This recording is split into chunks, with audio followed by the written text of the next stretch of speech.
States, and it's the United States that is wanting to start some kind of a new Cold War here in East Asia. So it is a bit of a catch-22 for many of these smaller countries.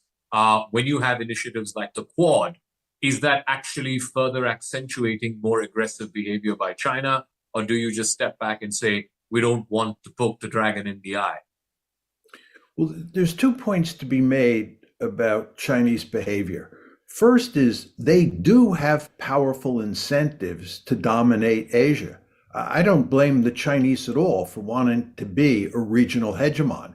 If India could be a regional hegemon, it would pursue that goal. So I don't blame them for that.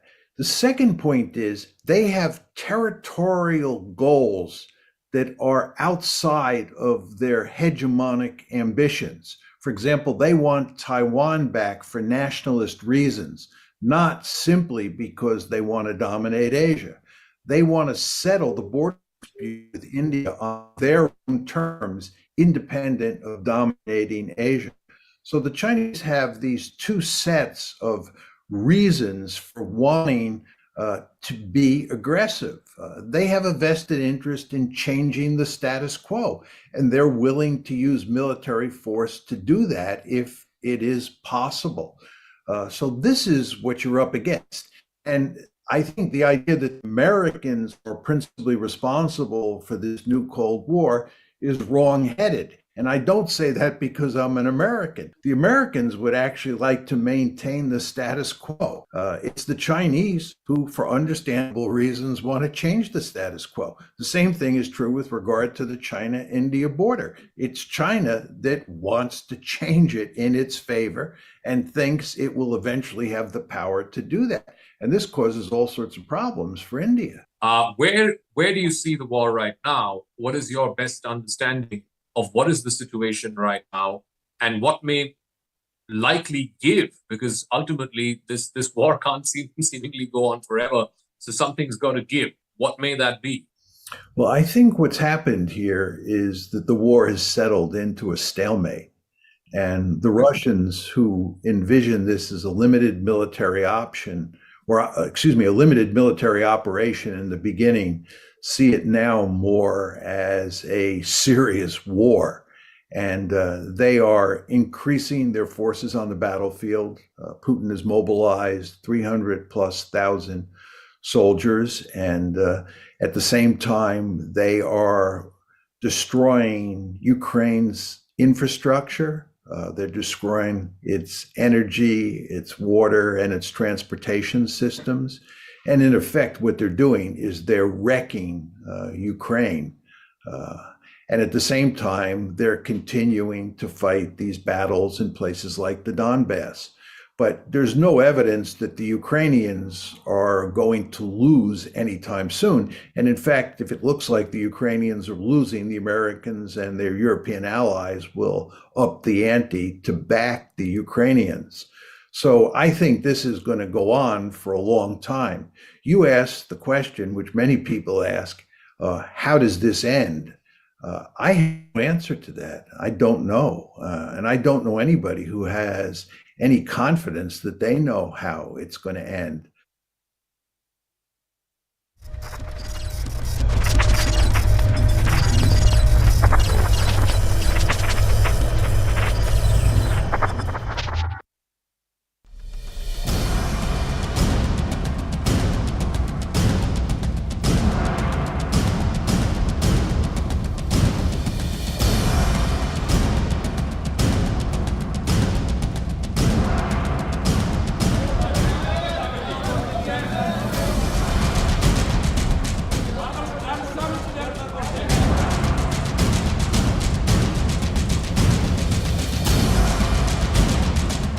We are glad to hear that both sides appear to have quickly disengaged from the clashes.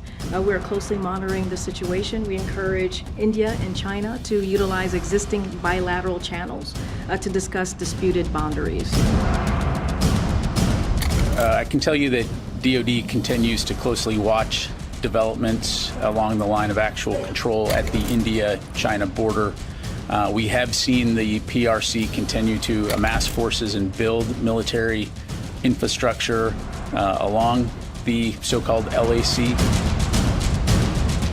We've seen these reports. We call for de-escalation to ensure that the tensions along in that area do not grow.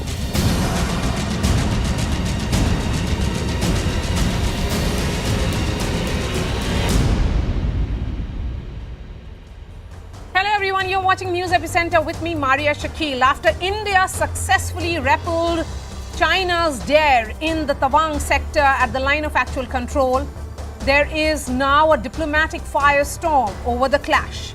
After downplaying the clash, China continues to peddle propaganda, saying the incursion attempt was actually by the Indian troops. However, there seem to be no takers for China's stand. The United States reacted to the standoff, backing India's stand of countering Chinese aggression.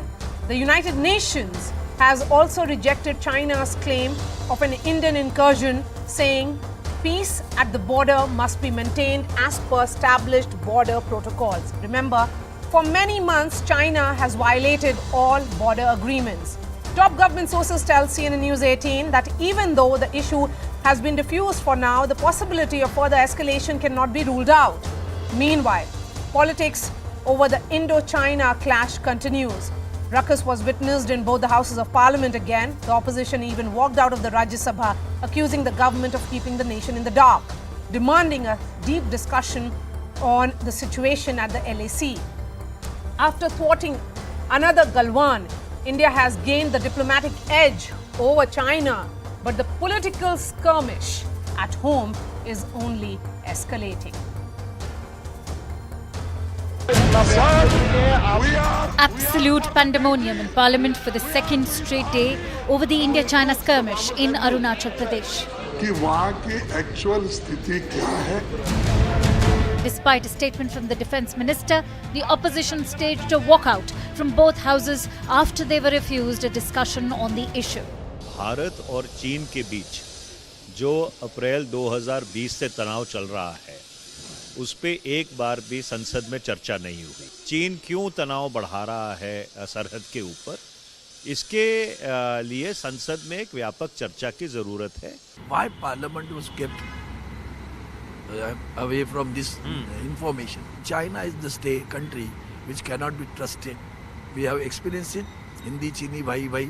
From that day onwards, we are experiencing China's very betraying us. They are invaders. While the face-off at the LAC has divided Indian politics, the international community has taken a stand. The US has sent a stern and unambiguous message to China. It does reflect, though, and it's important to point out, the growing trend by the PRC to assert itself and to be provocative. We are glad to hear that both sides appear to have quickly disengaged from the clashes. We're closely monitoring the situation. We encourage India and China to utilize existing bilateral channels to discuss disputed boundaries. More than 2 years after the deadly Galwan clashes, China tried to repeat it in Tawang. Around 3 in the morning on the 9th of December, 300 Chinese troops tried to capture icy heights around Yangtze. Capturing the heights would have given them visibility of up to 25 to 30 kilometers. Hence, there's no need for patrolling in the harsh winter months. But Indian troops stood their ground and sent the People's Liberation Army packing to their posts. भारतीय सेना ने बहादुरी से PLA को हमारी territory में अतिक्रमण करने से रोका और उन्हें उनकी पोस्ट पर वापस जाने के लिए मजबूर कर दिया। अध्यक्ष महोदय, इस झड़प में दोनों ओर के कुछ सैनिकों को चोटें भी आई हैं और मैं इस सदन को अवगत कराना चाहता हूं कि हमारे किसी भी सैनिक की न तो मृत्यु हुई है और न ही कोई गंभीर रूप से घायल हुआ है। China first tried to downplay the incident and then played the victim card, accusing India of illegally crossing over. 据我们了解，目前中印边境局势总体平稳，双方一直通过外交和军事渠道就涉边问题保持畅通的沟通，希望印方同中方相向而行，认真落实两国领导人达成的重要共识，严格遵守双方签署的有关协议协定精神。With China's duplicity completely exposed, how should India respond?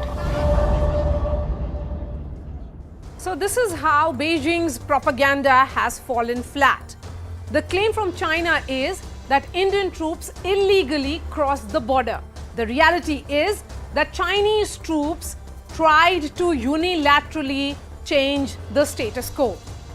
The claim from China again is that border situation is stable overall, but the reality is that India warned Chinese commanders at the flag meeting. Then comes the third claim, that Indian troops obstructed Chinese routine patrol. But the reality is that India prevented a border transgression and forced China back to its posts. So what will it be going ahead with China? Let me take that question to the guests who are joining me tonight. Shehzad Poonawala, national spokesperson of the BJP. Shama Mohammed, representing the Congress. Ambassador Vishnu Prakash is joining us. He is the former Consul General to Shanghai. Lieutenant General KJ Singh is joining us live. We also have Michael Kugelman, South Asia Director of the Wilson Center. Ambassador Prakash, let me begin with you. The Pentagon has made a statement. There is a statement that has come from the United Nations, a statement that has come from White House as well. The Chinese Foreign Ministry continues to say that the situation is generally stable and that they are hoping that both the sides will jointly maintain peace and tranquility in the border area. First, an attempt at changing the status quo and then hope at cooperation. Is this how it is going to be with China while India continues to display its diplomatic might with the kind of statements that have been made by Pentagon? Maria, good evening. This is standard operating procedure for China. They always have we since 1945 ever heard Chinese committing a mistake? No, China does not commit a mistake. Only the world, China is always right, the world is always wrong. So this is part of their straight out of their playbook. And with China, it's very important to note that you do not go by what they say, you go by what they do. Now, there is a huge difference between what they do and what they say, which is very well known.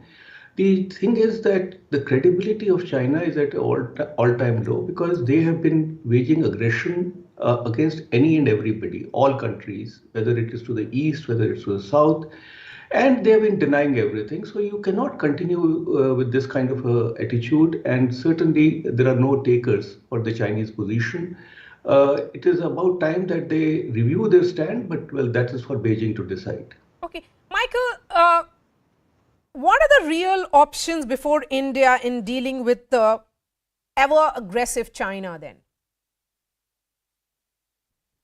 Well, to be very candid, I think its options are relatively limited, to be very honest about it. I mean, we've seen over the course of many years that China has been able to stage these provocations, and it's just staged them again and again. And India does not appear to have any type of response. Now, obviously, in this case, fortunately, it could have been a lot worse in that Indian soldiers were successfully able to push the Chinese troops back. But I think that the dialogue, the military dialogue, which has been in place has not been interrupted, that's something that's going to continue to be very important, and especially important now with tensions rising again. And I think that's one key factor that has been able to prevent these types of things from escalating into something more serious. Obviously, we had exceptions like in 2020. So the military dialogue is important. India's partners, like the United States, have certainly been out there providing statements in support of India. Though I know as well that many times New Delhi would prefer that the likes of the U.S. not say too much publicly so as to reduce the likelihood that China could be further provoked. But I think that the U.S., the question about the U.S. is important here in the sense that one reason why China may have decided to stage this provocation now is its recognition of the fact that its U.S.-China tensions are very severe. U.S.-India relations continue to grow. There was very recently a U.S.-India military exercise together. These are factors that could have provoked China. And it's important that the United States not simply suggest that it's not going to be concerned when Beijing tries to exploit this growing partnership between the U.S. And India. But I think for now, the main focus has to be maintaining that military-to-military dialogue to ensure that this doesn't escalate and spiral out of control. Yes, before I bring in the politicians, General Singh, As China continues to provoke, do you see the rise of Xi as a major concern, a cause of concern for India? And what is the message from China to India? And also, is this Chinese border action an act of desperation? See, Maria, when I was a corps commander in Sikkim, that was the time Xi Jinping had taken over. So 2013 is some kind of a watershed in China's dealings with India. Before that, we had large number of protocols, agreements in place, confidence building measures, and patrolling and muscling and wrestling used to take place, but they were all controllable. Numbers were known, it was orchestrated, it used to be video recorded, both sides used to send it to their commanders.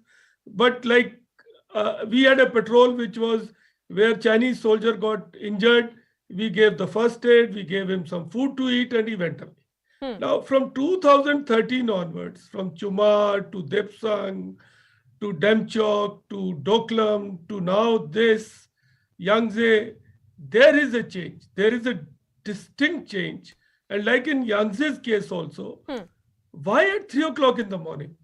And why such a huge big number coming out on a patrol at such an altitude? You don't have patrols of this size over there. You don't have 200 odd people and more following coming to patrol like this. There is no concept of patrolling like this. So such actions, in my perception, have clearance at a very high level. In my perception, it would have been cleared at the level of Central Military Commission. Imagine, if it was cleared there, to orchestrate it, they would have practiced it, rehearsed it. Only thing where they went wrong is they went by head count of our people who were in the forward post, and they did not bank or factor this issue that Indians practice quick reaction. Okay. And this is our standard practice. Okay. So we reacted. Our surveillance was out. They picked up some signs, and we managed to bring up numbers which could push them back. But Maria, everybody is right on that count, that it's a long haul. We have to invest more in building our capabilities, remain focused, and give a message of, and everybody in India, I think, should say that we'll sacrifice. We'll let go of some subsidies or some freebies and all these things. Let's build our army. Yes. Because China's threat is not going to go away like this. Yes. And previously I used to think that we will swap Aksai Chin and Tawang. We will give up our claim on Aksai Chin and they will give Tawang to us, but it doesn't look likely now. Okay. They are building up such big infrastructure Yes. over there. Why are they doing it? But we are also seeing their infrastructure being built on the Indian side as well.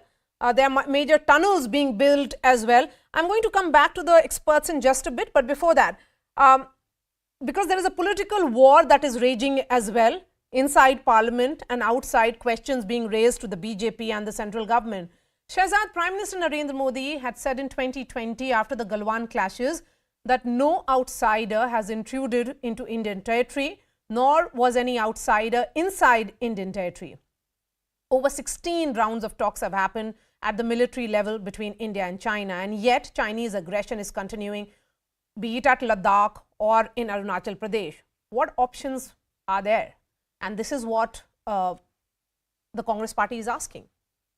Taking from the commentary on this viral video that you're showing on the screen, there is now a fundamental shift after 2014. We have Kutniti and Kutne ki Niti. And don't take this in a less serious way. We've seen that we stood up at Doklam, we gave a befitting response in Galwan, and we did not back down in Tawang. We are doing ICDC, what I say, imposing costs, developing capabilities. And just let me have 30 seconds, because my mother always taught me the best way to deal with a neighborhood bully is to stand up to one. And therefore, this time, we used to have a defense minister who got up in Parliament and shockingly said, Maria, that the best defense is not to have any infrastructure along the LAC. Let me tell you that 44,000 crore rupees has been invested in just Arunachal Pradesh, 1.3 lakh crore in Northeast, 7 advanced landing grounds in and around Tawang, new greenfield airports at Holongi, 3 rail lines including one connecting Tawang, road lines which includes the Trans-Arunachal Highway, the 967 East-West Corridor, the Arunachal Frontier Highway. Apart from that, 22,000 troops to station them. The temperature controlled habitats have been created, storage facilities for 450 tanks and howitzers. That's also being done along Arunachal and Sikkim. We are moving our heavy excavators, crawler rock drills and others are deployed there. We have our Rafales deployed there. We have created 9 new tunnels including the 2.5 kilometer Sela tunnel. 11 more tunnels are coming up. Road projects including the Western Ladakh and Zanskar Valley. This we've created additional alternative connectivity, and the DSDBO road it's being made into a class 70 specification. Now these are being done because for a long time there was an asymmetry. Do you know, shockingly, that Delhi is just 1500 square kilometers and Arunachal Pradesh is 83,000 square kilometers, but Delhi has more road density than Arunachal Pradesh? This is what the Congress gave us. They signed deals with the Chinese, they took money from the Chinese, and they sacrificed our economic, territorial and other strategic interests. This is a government that has zero tolerance. It will build the infrastructure and it will not take no for an answer. The defense infrastructure, it is believed to be rattling China because India is, building up that massive tunnel, what is being seen as engineering marvel. The charge that is coming from the BJP, and you heard Shehzad, that for the longest time, the Congress government, which was in power, did not really ensure that kind of defense, the infrastructure support that Indian Navy needed. Okay, Maria. Now, our question today is, now he went on to say, he started accusing the Congress. We never spoke about all that. The question today is, when on 9th this thing happened, this skirmish, and our soldiers were attacked physically, that after he talks about all this sort of development, but after 1964, first time is in 2020, when physically they were attacked with spikes and everything, and 20 of our soldiers were massacred and martyred by them. And now, of course, so if all these developments were happening, why is it, why are these physical attacks happening? One. Number two, when, it's not about Congress party, it's not about the Bharatiya Janata Party, it is about my country, my borders and my soldiers. I do not, and the Congress party do not want our soldiers to be attacked. Now, the question we are asking today is, on the 9th, this thing happened. Why was the government of the day quiet about it? They speak in Parliament. Mr. Rajnath Singh gave a statement yesterday. Now, they will say the Parliament was off on Saturday and Sunday. Now, the Parliament was there on the 12th, that is Monday. The third question I ask is, the next thing they will say is, you know what, this is a very sensitive issue. We do not want to discuss in Parliament. Then call an all-party meet, on a Saturday, Sunday, Monday, whenever, behind closed doors, tell the opposition members what is happening. We are basically asking you what has happened there, and we need a discussion on what has happened. What is the reason Prime Minister of this country and the present party want to hide it? And just one more point. The other thing I want to ask is that why he keeps talking about the Congress party taking money and all those things. I just want to tell him, I don't want to make it a tutu meme. When after 20 soldiers were killed, why has our trade gone to $115 billion, 43% higher than the last 5 years in 2021-22 with China, when we are going to do Atmanirbhar? And that $75 billion is trade deficit. That is what we are importing. So my question today is, why not we hold them back on the economic front, do more Atmanirbhar and stop them getting into us with 2-3 points. But that point about, you went ahead and banned Chinese apps, and you also said that they'll be stopping off complete trade with China. But was this some kind of an unrealistic statement to make by the government? Because if, the point being made by Shama is largely the data that has been put out by Commerce Ministry in Rajya Sabha itself, where it is said that there has been a massive surge in India-China trade in 2021-2022. It stood at 115 billion. May I respond? That same data also showed you that how in 2003-04 the trade deficit was $1.46 billion, and by 2014-15 when they exited, it reached $40 billion. That's an increase of 2,346%, and from $40 billion to $73.4 billion. I agree, it should not be. We are going towards Atmanirbhar Bharat, but that is about 90%. So those who increased it 2,346%, today are lecturing those who not only banned apps, 276 apps are not the important issue, but took the Chinese out of 5G. We are taking the Chinese out of small mobile phone industry. We are taking the Chinese outside highway construction. We've done all those steps. Now, please don't interrupt. I thought this was not a two-minute. Yes. Can I please have my say? Then Shama Mohammed can continue with her CCP, the Chinese Congress propaganda, as much as she wants. Now, I'm glad that, and my heart is swelled with pride that she's saying that she's talking about our soldiers. Frankly, they asked for proof from the surgical strike when it was announced by the DGMO. The Balakot airstrike was announced by the Air Force, but they asked for proof. Today, I want to ask, she said, why not have an all-party meeting? Madam, the last time we had an all-party meeting after Galwan, you still said surrender Modi. When the all-party meeting and the armed forces told you that not an inch had been surrendered, when the northern commander, all the commanders told you that nothing has been given up, you still said and you still continue to hold the position that we've given up land to China. Secondly, now please Maria, let me please complete. Okay, she can have. And when you said that the soldiers get attacked, you know, Shama, you should go and introspect about those agreements that your government in 93, 96 and 2005 signed, which prevent the use of firearms along the LAC. Perhaps we must ask those questions that we must ask. Where did that Chinese money actually go? What was that money being given for? What was it used for by the Congress party? One second. Just the last point. Just the last point. Quickly. If the Congress was so competent in its China policy, we know that they didn't build any infrastructure. But how come the 38,000 square kilometers lost by Nehru never got back? Tia Pangnak, Doom Cheli, Demchok, all of this was lost during their time. Sham Saran says that 600 incursions took place between 2010 to 13.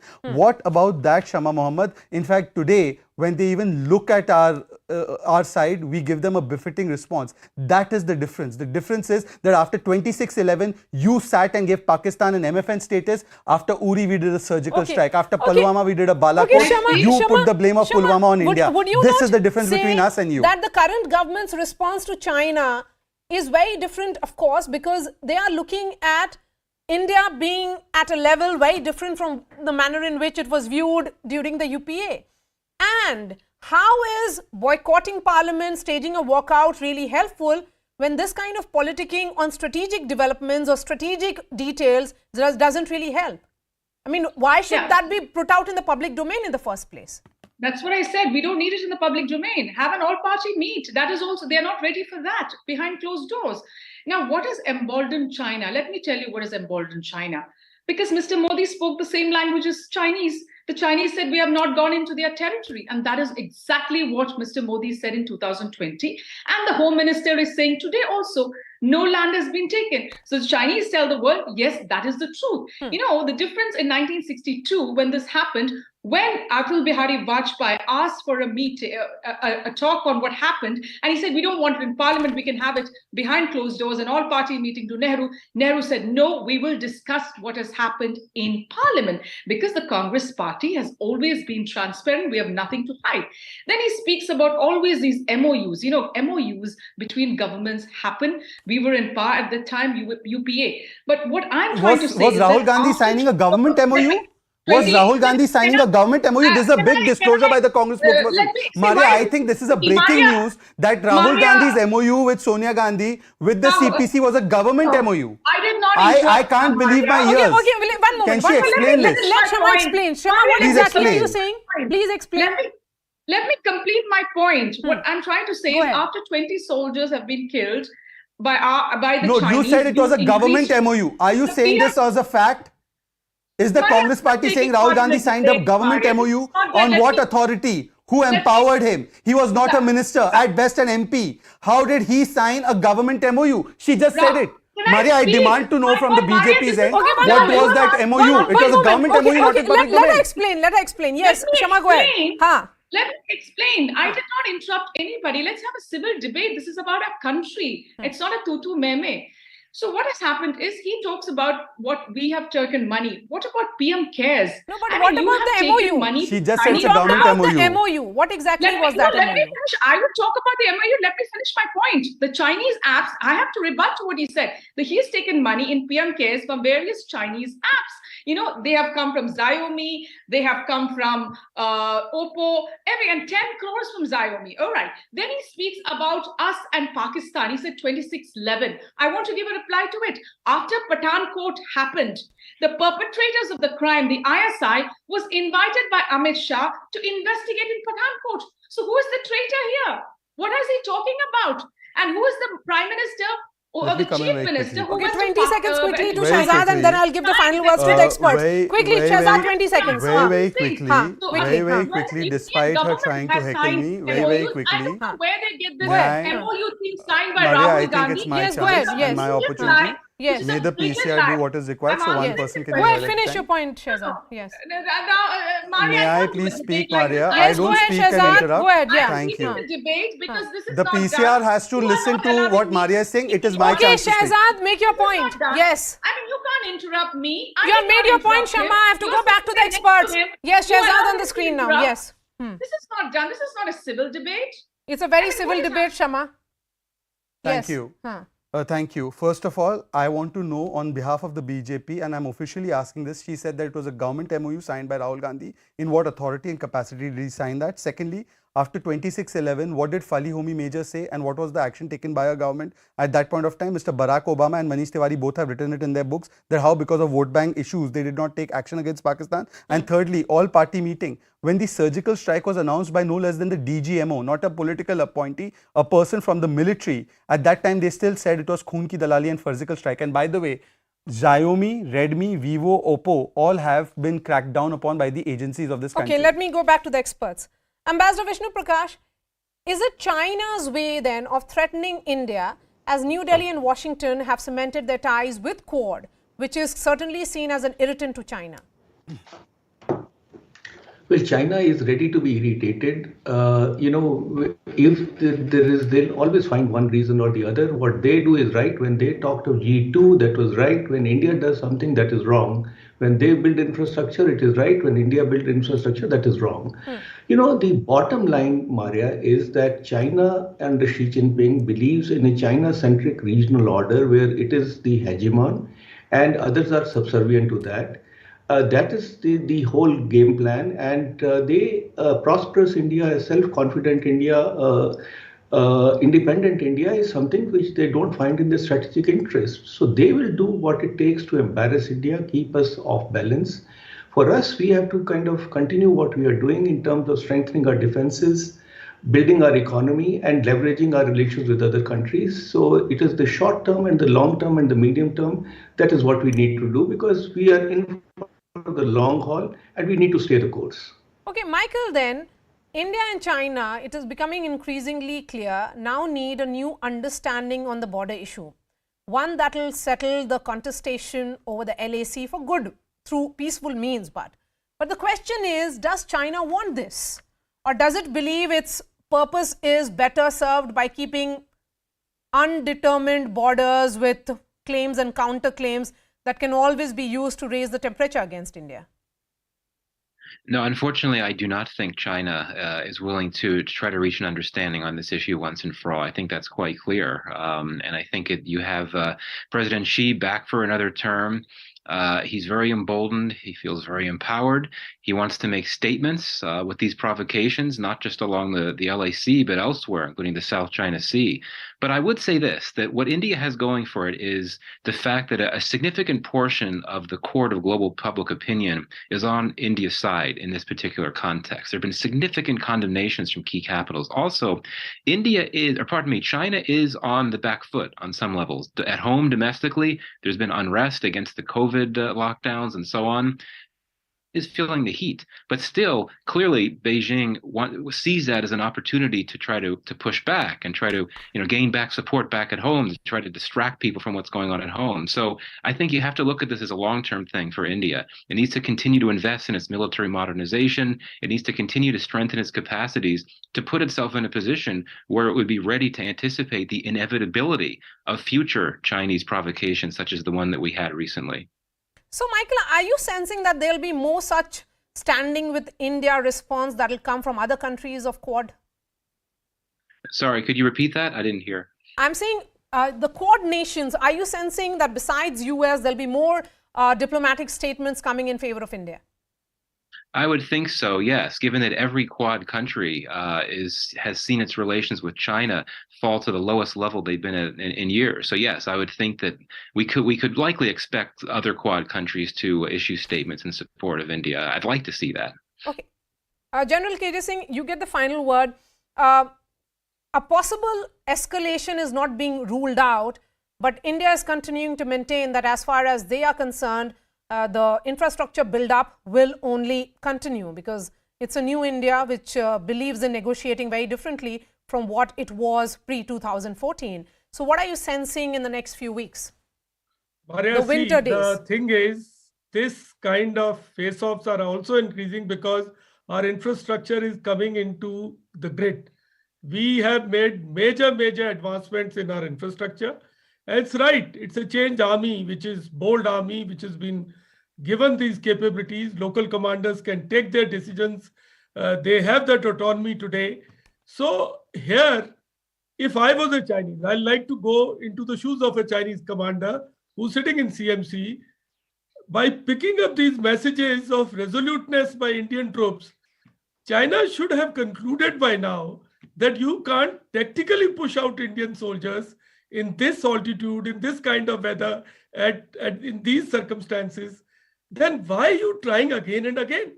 And if you're doing this stupidity again and again, then you'll keep getting these answers. Okay. So I want to assure you all that Indian army is up to it. They have their troops in place.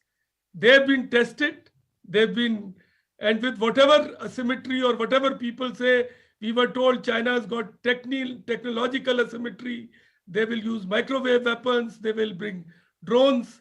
But we have stood our ground and stood our ground very well, as your video also shows. Right. So it's time to stay invested in our army, Air Force and Navy, build our capabilities, and if required, make some sacrifices. Okay, all do right. import substitution, give up few things, but put larger corpus at the disposal of the army. Thank you so much, General KJ Singh. Appreciate your time. Michael Kugelman, Vishnu Prakash, appreciate your time. Shah Mohammed, thank you. Shehzad will be continuing with me for the second debate.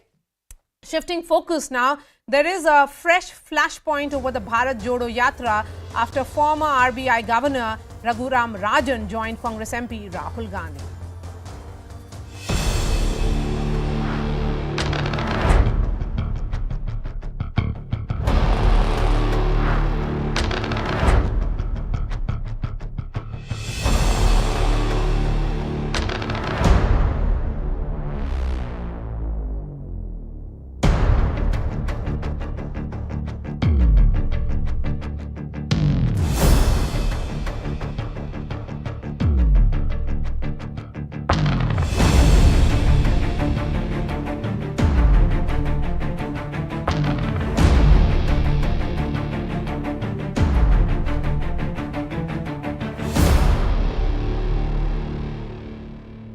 The BJP has lashed out at the former RBI boss, calling him a Congress appointee and saying that it's not a surprise that he has joined the Yatra. The BJP further said that Raghuram Rajan fancies himself as the next Dr. Manmohan Singh, saying that his commentary on India's economy should be discarded with disdain. The Saffron Party also said that he's paying his debt to the Gandhi dynasty. Remember, the former RBI governor was a staunch critic of the Modi government's move to implement demonetization and has even accused the government of autocratic centralization, ignoring expert opinion and silencing critics.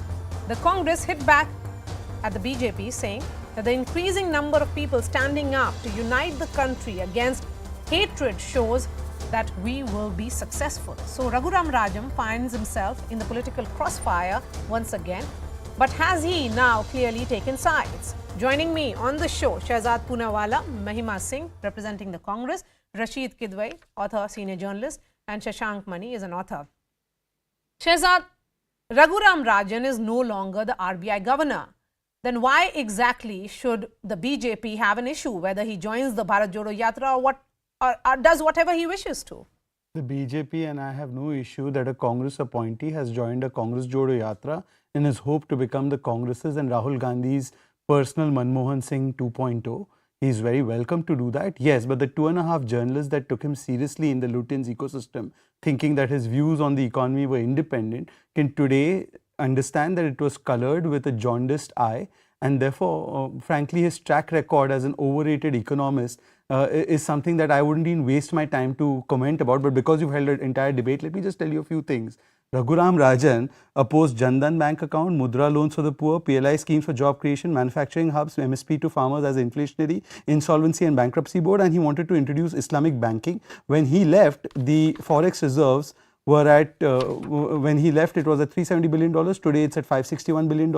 When he left, the BSE market cap was at $1.3 trillion, today it's at $3.5 trillion. Okay. And by the way, when he took over as the RBI governor in 2013, at that time there was an 11% retail inflation rate. Just it's a very important point. This is on his track record. It was an 11% inflation rate, if I can remember. When he left, it was down to 5%, yet he never cut bond yields to the extent he should have. He never cut interest rates. That affected our economy. And therefore, I rate him at best as a overrated economist, and I'm glad he's joined the Congress yatra, now so that people can know his Raghuram views are colored Rajan with has politics. clearly taken a side. This is a political yatra, let's be clear. A lot of people who are joining the yatra are also influencers, and they have all taken position anti-Modi and anti-BJP. So it's becoming clear that all his criticisms now onwards will be seen that with the prism of bias. It's becoming clear, Maria, that the class and mass of the country are actually joining the movement that is set out to unite this country for good, for the true issues that the people of this country are looking at or are suffering from. And you know, the BJP's resentment, the BJP's frustration is only obvious. You know, we can see they're reminding me of this idiom in Hindi, khisyani billi khamba noche, because you know they have all their attempts have failed. They've tried to hurl abuses on on personal abuses on Rahul Gandhi. They've tried to tell about his T-shirt. They've tried to say that. Mahima, you have not answered that Raghuram Rajan joining the yatra. That specific point about Mr. Rajan. Maria, he is not solitary. You know, a lot of academicians, intellectuals coming to join the yatra, and the BJP has connected two names, Manmohan Singh ji and Raghuram Rajan ji's name. In the international fraternity, on the international front, both of them are renowned for the work they have done, and those who are speaking and spitting venom about them, their character is also truly known to everybody. An intellectual, an economist, an academician joining the yatra, a noble and a huge cause for the country, and discussing economic policies, issues of the country, loans, the pathetic state of loans in the country, that one person can get 2 lakh crores of loans and others cannot, or what policies should be adopted. Before I go back to the politicians, I'm looking, Shashank Mani, I'm looking at the statements or Rahul Gandhi quoting Raghuram Rajan in his, when he was trying to make some points. On September 4th, 2017, Rahul Gandhi tweeted, Raghuram Rajan had told the government that demonetization will incur heavy losses instead of any gains, but Prime Minister Modi doesn't listen, he only speaks his own heart. And he had also painted a very, a picture of doomsday scenario with regards to demonetization as well.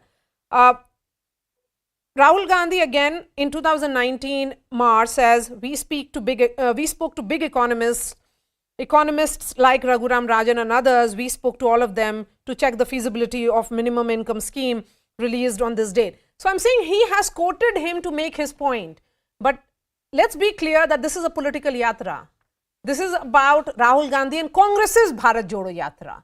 So then would you say that all those who are joining this yatra have taken a clear position that they are down with the Congress? I would say firstly, it's a confused yatra. It starts off by saying that it's a movement to unite the country, and then it takes political pot shots.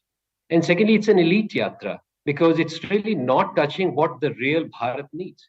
And with due respect to Raghu, who is an esteemed economist, I think the real India needs something more than a Chicago economist wanting to tell and gyanbazi in India. What we really need is people from the grassroots who are making India bottom up.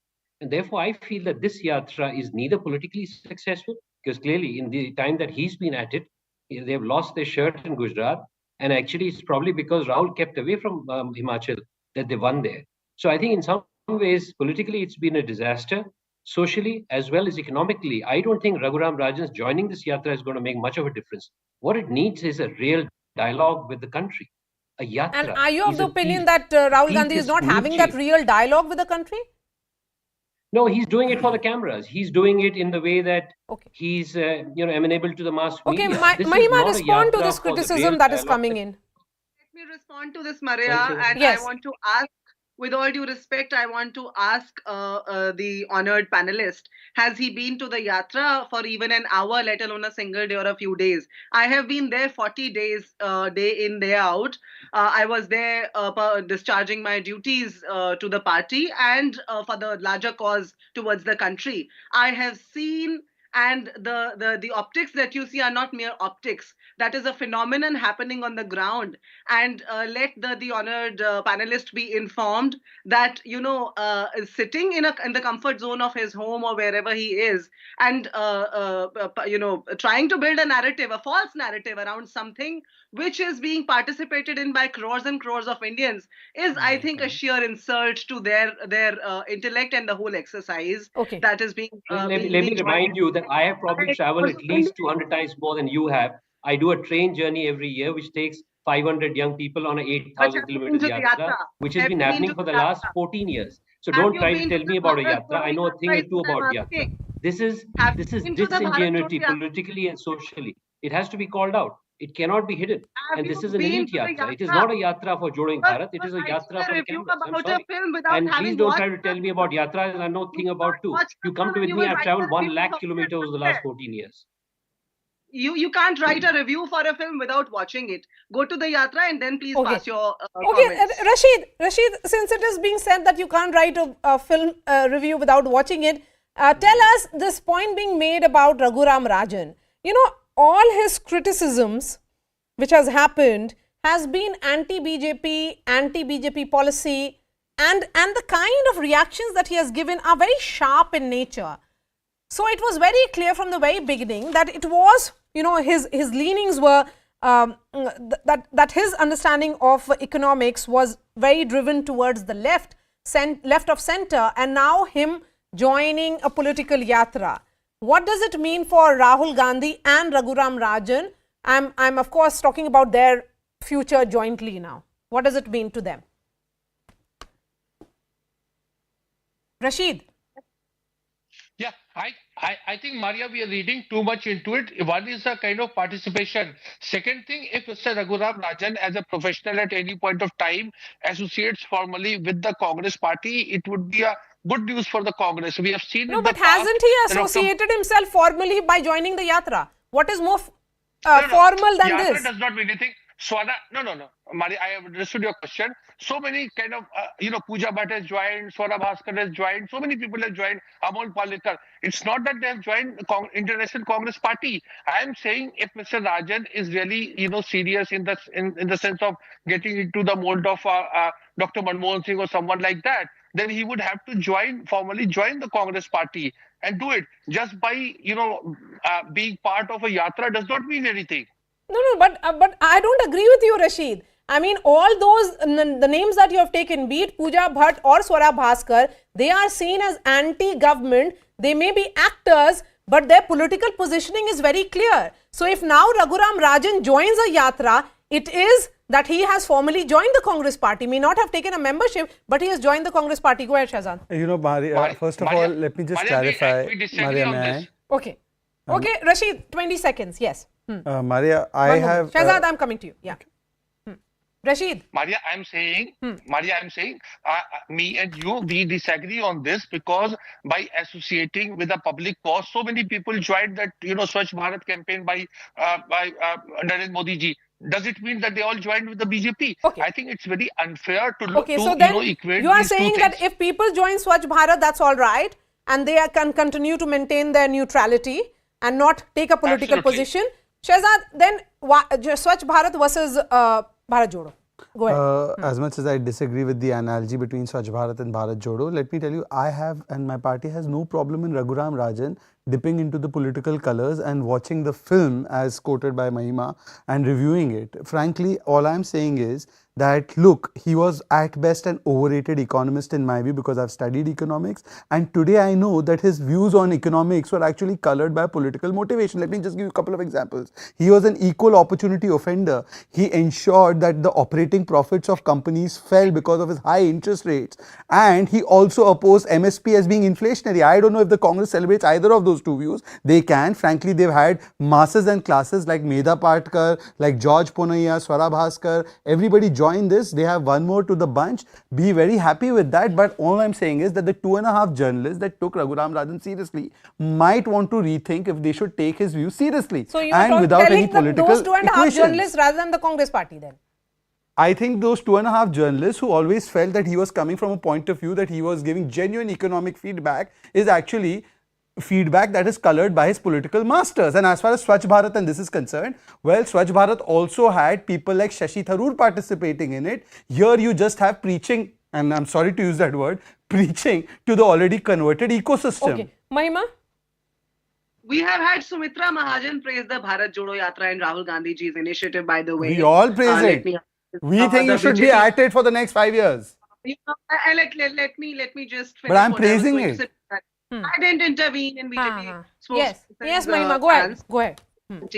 You see, there was a term used by you, Maria, anti-government, that these people are anti-government. I say that there are a couple of those who are anti-democracy also. There's a Bollywood heroine, and I would even like to name her, who said of late, I think a couple of months ago, that we have only attained freedom recently. It was not 75 years ago, but recently. That's a pro-government but an anti-democracy actress, as I would view that.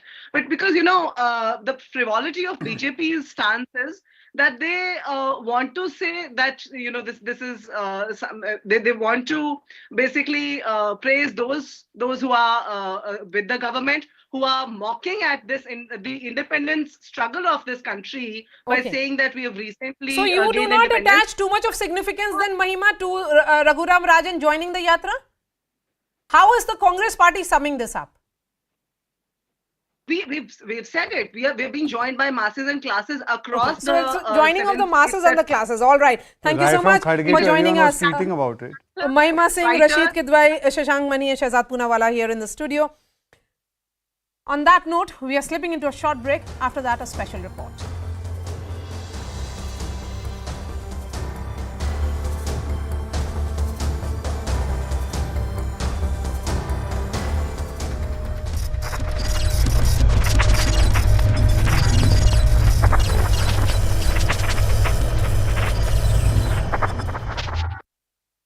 Chinese have these two sets of reasons for wanting to be aggressive. They have a vested interest in changing the status quo, and they're willing to use military force to do that if it is possible. So this is what you're up against. And I think the idea that Americans are principally responsible for this new Cold War is wrong-headed. And I don't say that because I'm an American. The Americans would actually like to maintain the status quo. It's the Chinese who, for understandable reasons, want to change the status quo. The same thing is true with regard to the China-India border. It's China that wants to change it in its favor and thinks it will eventually have the power to do that. And this causes all sorts of problems for India. Where do you see the war right now? What is your best understanding of what is the situation right now and what may likely give? Because ultimately this war can't seemingly go on forever. So something's got to give. What may that be? Well, I think what's happened here is that the war has settled into a stalemate. And the Russians, who envision this as a limited military option, a limited military operation in the beginning, see it now more as a serious war. And they are increasing their forces on the battlefield. Putin has mobilized 300,000+ soldiers. And at the same time, they are destroying Ukraine's infrastructure. They're destroying its energy, its water, and its transportation systems. And in effect, what they're doing is they're wrecking Ukraine. And at the same time, they're continuing to fight these battles in places like the Donbass. But there's no evidence that the Ukrainians are going to lose anytime soon. And in fact, if it looks like the Ukrainians are losing, the Americans and their European allies will up the ante to back the Ukrainians. So I think this is going to go on for a long time. You asked the question, which many people ask, how does this end? I have no answer to that. I don't know. And I don't know anybody who has any confidence that they know how it's going to end.